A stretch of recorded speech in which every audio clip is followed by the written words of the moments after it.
going to show you how to properly place the rods. My model here already has the eyelids taped. If you have questions about this, see our last video of taping the eyelids.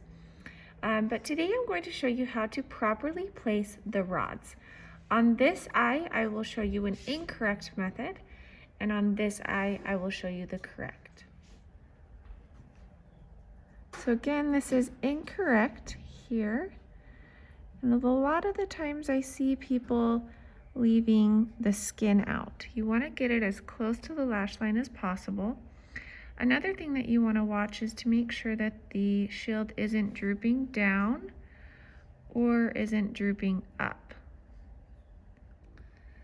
And then for this one, this will be the correct placement.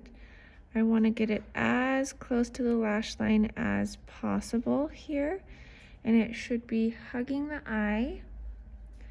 And as a stylist, it should almost create like a smiley face smiling back at you. I know that's cheesy, but it shouldn't be drooping down or up, and it should just be completely flush with the eye with no skin showing in between that lash line.